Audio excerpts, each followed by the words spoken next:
Joslyn Chanell, what's the deal? How you doing? I'm good. I'm good. How are you? I'm pretty good. I'm glad we could get this interview done. Me too. All right, glad you're feeling a little better. Thank you. Thank you. Yeah. All right, so this is your first time here. Let's start it off with where you from and what was your childhood like growing up? Okay, so I'm from the west side of Detroit. I went to school in the hood, Okay. off Finkel and Schaefer. Okay, I I went grew to up on Finkel Bethune, too. yeah, until about the sixth grade. Then I went to Dodge, and that's kind of when my music career started. Okay, you went to where? What was this? Detroit Academy of Arts and Sciences. Okay. It's a school downtown on East Jefferson. They have a great choir. I performed for a lot of people like Ellen. I was on America's Got Talent. Okay. I've danced with the princesses in Disney World. So yeah, that was the start. Okay. So tell me about, just take me all the way back. Like, what kind of kid were you? Like, how were you growing up? The center of attention, always, all the time. Either I was dancing, singing. I got trophies for cutest baby runner-up. I was always From the beginning. yeah in the mix. Okay. Oh, I knew I was a star. Okay. So when do you feel like you honed in on singing? Like, what was your earliest memory of wanting to sing or singing? It was when Dreamgirls came out, 2006. Okay. Then we had a church talent show, and How old are you around this time? 6. Okay. We had a church talent show, and I sung, and I am telling you, in the basement of our church, and everybody had found out I could sing, and from there, it was history. Okay. And yeah, I know like a lot of great singers grow up in the church. Is that where you feel like it really came together for you? Yeah, because it's there you really don't, even though we have a choir and stuff like that, when it's time to sing, it doesn't matter what you sound like, you kind of praise it. So I sound good from the jump. So they would cultivate my talent, get me one-on-one with trainers so I could sing in the choir. I was in the adult choir as a kid, so. Okay. So like being in the church, did it kind of get to the point where when everybody recognized your talent, did it feel like a community effort to like help you out, make sure you got to where everybody thought you could be? It definitely did. People were calling me to do private events and stuff. Once I turned about like 12 or 13, I was singing at funerals and weddings and stuff like that. So they all helped me start on my journey for sure. Okay, so you've been doing like live singing all my life. Okay. That's all I know. I'm actually a new recording artist. Live singing is what I really know. I'm trained in classical and opera music, so. Okay, and who are some of your favorite artists growing up? Just listening to you feel like inspired you the most. Growing up, it'd have to be. I was very old, so I have older parents, so I listened to a lot of Anita, Luther Vandross, real old earthy songs, like people who can sing no matter what, to acapella, no matter what it is. Okay, what do you feel like drew you to that? Cause like you said, you saying you got an old soul, but like. That's not really a common thing. Like you might have people that listen to that music from time to time, but those is like really the people. Embedded in me. I don't know. I think that people who do music and people who know music, it kind of is just something that's in them. Like when you hear certain songs and certain people sing, it resonates with you totally different from anything that I hear in today's music. So I still listen to all of the music back from the 90s and 80s because that's where the real soul and R&B is. Okay. And like with you like recording music now, is that something you feel like you want to do? Is that like a vibe you trying to bring back? Yeah, I want to give like a neo soul feel to my music, but I want it to be more modern. Okay. More modern day. Like, my music is real soulful, and but it still gets people to dance. It still gets people to move. I don't necessarily want it to be trendy. I'm not here to put out music for what people want to hear. I'm putting out the music that they need to hear, like the timeless music. When do you feel like it got to the point where people outside of the church was noticing you and like you out performing at like different places and events? I honestly have to say, all up until the age of 18, it was school. Because once I got into the choir, I kind of was the choir. Not to say that everybody else didn't matter, but the choir director seen something in me they pushed me a little different, to the point where I almost felt like I was being picked on for a long time. Like, why does she constantly keep saying stuff to me? It didn't take until I got 21, went back to talk to her, and she was like, I was pushing you because I seen something different in you. Yeah. No matter if you wanted to do it or not, I knew what you could be. So okay, and to you it's like you feel like you got the best voice in there, but she critiquing you. Yeah, like she was just all on my back, and then she would just make an example out of me a lot of times. I don't know, probably to humble me, but it was needed. It was very much needed. Like when I was doing something wrong, she's going to put me in the back for the whole set. It could be when we about to walk on stage. If I'm in line talking and she done told everybody to stop, it don't have nothing to do with music. You can't sing your solo. Just because you can sing doesn't make you better than the next person. You got to be a good person at the end of the day. So yeah, it was school for sure. Okay. So you feel like it's like that lesson, is that something you had to learn, you feel like? Was that something you was struggling with at first? I didn't know that it was needed until I got older. Okay. I didn't really appreciate it or accept the way that the certain, stuff, because I'm honestly offended. I was very emotional as a young kid, so anytime somebody would say something to me, I wasn't really taking it as constructive. It was like, what do you mean? But as I got older and I ran into people who I honestly can say can sing better than me, and but they don't have a good personality, or they don't have, they're not humble. That makes or breaks an artist at the end of the day. So it was needed.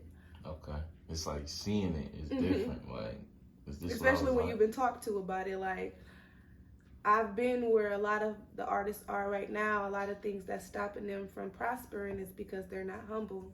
They think that they're better than everybody. They don't want to work with certain people. They turn their nose up. I don't have that problem. If you do good music, I do music with you. That's what's up. Yeah, I feel like, because I interview a lot of rappers. I feel like they get to, like, I feel you that's something that you should be a good person, but I feel like it's kind of different in the industry. Like, women don't get as much space to be just picky on who they want to work with, or you know what I'm saying? Whereas it's like a rapper or a dude could be like, I ain't mess with him, and it's nobody really think twice about it and say he mean or an asshole or hard to work with. I feel that, but I think that specific reason is why it's gonna take me a lot longer to get where, because I'm gonna do it the right way. I believe in being authentic the whole way. If it gets to a point where somebody else is telling me how to do my music, or trying to put out what's best for me and not taking my opinion, then that's going to kind of be the reason if I ever stop. Because I have to be authentic in what I do. My voice is special to me. It's not like I want to necessarily be famous. I think that I just have a good gift that I want to share with people. I don't believe in necessarily exploiting it to get to the next level. Okay. All right, so let's get into Calling My Phone. So let's talk, because you've been singing for a while. Let's talk about the moment when you decided, okay, I want to go in the studio, I want to record a song, and I want to put it out. Yeah. So I've only been really recording in the studio for about a year and a half. It's been taking me a lot longer to record and do music like that because I really wanted to find the right people. The people who were going to be as crazy about music as I am and not stop until certain things are perfect.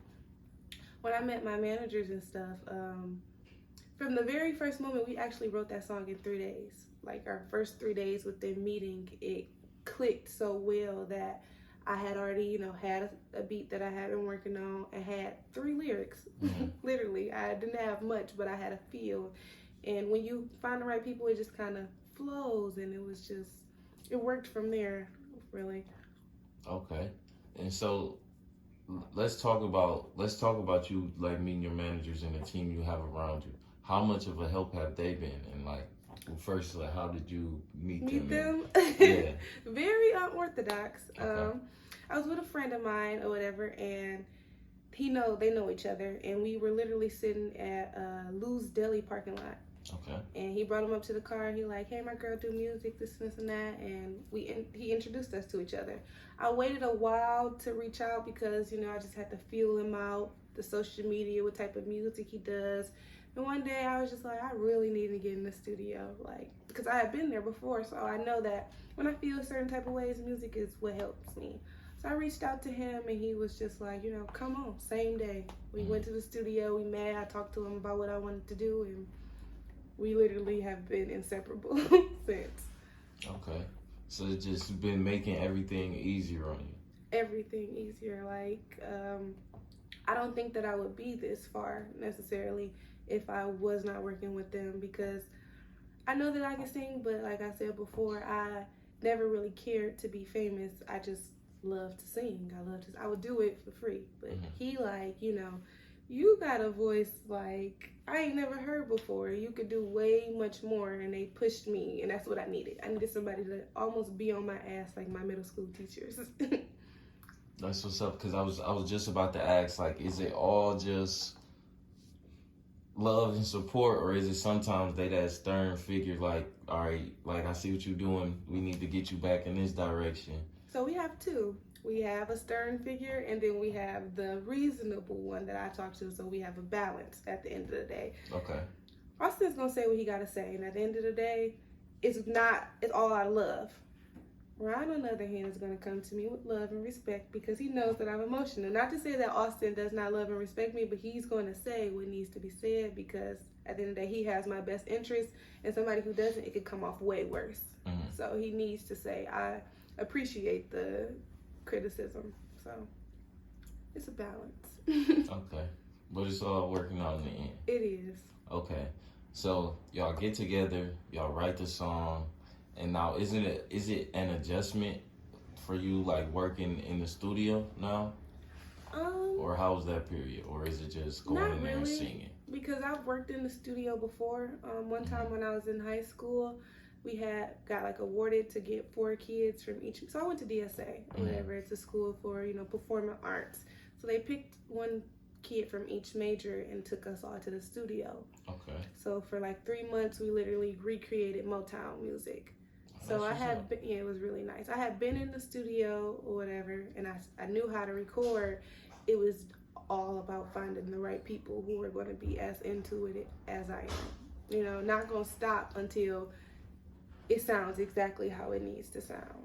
So that's what really clicked when I knew that certain stuff that I didn't need to say that I was thinking, he had already said it. Like, this doesn't work for real. We need to do something else. And I was already like, yeah.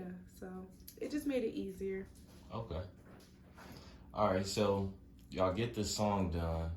How are you feeling? Are you nervous about putting it out and people hearing it? How are you feeling right before you put it out? I would say I was nervous, only because I've never really put out anything, and I know that people know that I could sing, but this was different because I actually had, wrote on the lyrics. I felt something about the song. It was a real, true song, so I was real sensitive about it. It's like personal to me. But after it was released and I seen the people reaction, like the people who I knew and people who I did not know just reaching out to me like, I like this song, it made me feel a lot better and made me want to share it more, like share what I can do more, because that's just a little end of the stick of what's to come. Yeah, like a lot of people don't understand how vulnerable artists are when they like really you really putting yourself out there, not only with a song that really might involve some stuff that's close to you, but you just putting yourself out there, and you don't know how people are gonna react. Yeah, if they gonna like it or they gonna judge me, like, she crazy, what's she talking about? But at that point, it's like, that's what I want. No matter if they don't like it or what, I want my music to be authentic. I want it to be true to self. So the people who do like it, I would never have to change. I don't have to be somebody else. I don't have to appease to a specific audience, because from the jump, I've sung about who I am. So, what do you feel like you want people to get from your music as they listening to it? What vibes are you trying to create? What do you want people to feel? Okay, so that's a better question. I guess the vibes that I'm trying to create is a soulful feel, like a neo soul, the old black, real soulful music with live instruments. I want the music to be timeless. I want when people hear my songs that it's like the old Luther Vandross or Anita Baker, where people are making new music over my music for years and years to come, because it's no time like this. It's not going to go out of style. I want music that's going to continuously be popping forever. So it's going to take me a lot longer, even if I got to learn how to play every single instrument to get it exactly the way that it needs to be sound. People are going to love my music because it's going to make them full inside. Like, you're going to feel it. You have chills up your spine, that type of feel. I feel like you definitely going about it the right way. Like, the music that lasts is the real music, and your whole approach is authenticity. So once you get one, it's gonna stick. Yeah. Okay. And so with you doing the covers, was that more of like you said, to get more interactive with the audience, but also just to show people from the jump, like, I really can sing? Yeah, I felt like I was shadow banned on Instagram for a very, very long time. So I just needed to put out more content, get my face around, even if I had to pay for ads, whatever it is. At the end of the day, people should know, especially from the base with 5,000 followers, give or take. That's a lot of people. 100 people is a lot of people. So I felt like I needed more interaction through those bases off my social media. So putting out whatever type of content, whether it was me getting dressed and doing my makeup, my hair, or singing, I just needed to get out more stuff so like people could know, here I come. Okay, I think you definitely putting people on notice. So what can you let the people know? What's the next couple moves for Joslyn Chanell? Okay, so first, my single "Callin' My Phone" is coming out September 16th. Pre-orders are tomorrow. Okay. And we're also doing something called Joslyn in the Park. It's like a picnic theme where I'm going to be singing some of my new music that'll be on my album, and some covers like I'm talking about before. I'll probably do some polls or something like that and see what the people want to hear, a different type of artists. But it's just going to be a show based on me, real earthy feel. You come out, you picnic, sit down, and just watch me perform. Okay, so it's going to be live in the park. Yeah. You just... Live instruments, live audience, recordings, all of that, yeah. Okay, yeah, that sound great. So and that's like a whole family event. That's what. Not even family event, but everybody's welcome. If you got your blankets, you got your picnic set up, you can come out and you can see me perform. Anybody who wants to support me, I'm open to them coming. Okay. All right, y'all. Make sure y'all definitely show up at Joslyn in the Park. The pre-order link for her single is in the description below. If you're still watching this long, I appreciate you. Make sure you like and subscribe. And any last words for the people before we get up out of here? I'm hella iconic, so just know I'm coming. All right. I'll catch y'all next time. Peace.